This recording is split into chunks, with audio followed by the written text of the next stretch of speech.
দিনাজপুর বগুড়ায় একের পর first division, second division, third division, age level, premier league সব খেলাধুলা হয়। কিন্তু আমরা রংপুরে এদিক থেকে অনেক পিছিয়ে, এই খেলাগুলো নিয়মিত আয়োজন করা হয় না।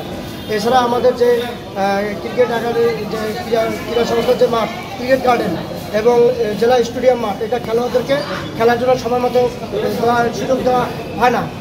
আর ক্রীড়া সংস্থার অনেক দুর্নীতি অনিয়ম রয়েছে।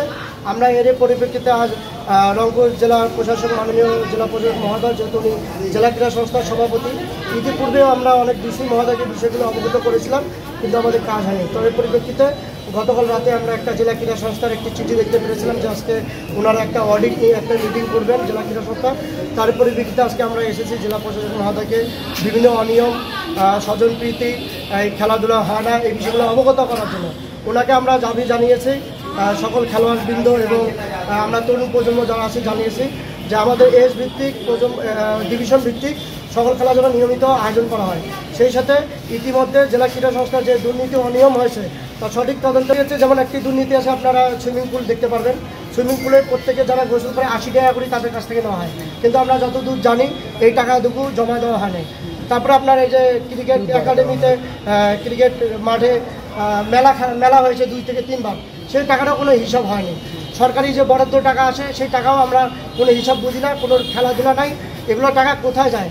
আর আরেকটা বড় সমস্যা, তখন যারা দক্ষ খেলোয়াড়, যারা যোগ্যতা আছে, স্বজনপ্রীতির কারণে তাদেরকে বাদ দিয়ে অযোগ্যদেরকে এই দলে রাখা হয়। এই কারণে আমাদের রংপুর ক্রিকেটের দিক দিয়ে এগিয়ে যাওয়া এসেছে। এর আগে জেলা প্রশাসক রাহাত আনোয়ার স্যার ছিলেন, ম্যাডাম ছিলেন, তারপরে আসিফ স্যার ছিলেন।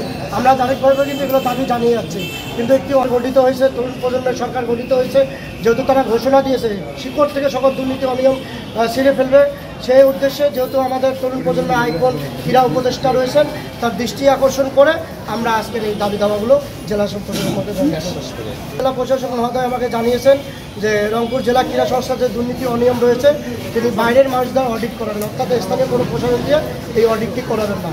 আর তিনি ঘোষণা দিয়েছেন রংপুরের প্রতিটি ওয়ার্ডে উনি মাঠ একটি করে করার চেষ্টা করবেন, এবং আমরা যে অনিয়মের কথা বলেছি সেই অনিয়মের ব্যবস্থার বিরুদ্ধে তিনি ব্যবস্থা। আমার নাম মোহাম্মদ আরিফ আলী, আমি জাতীয় ছাত্র সমাজের রংপুর জেলার সাধারণ সম্পাদক এবং সেই সাথে বৈষম্য বিরোধী ছাত্র আন্দোলনের একজন সহযোদ্ধা।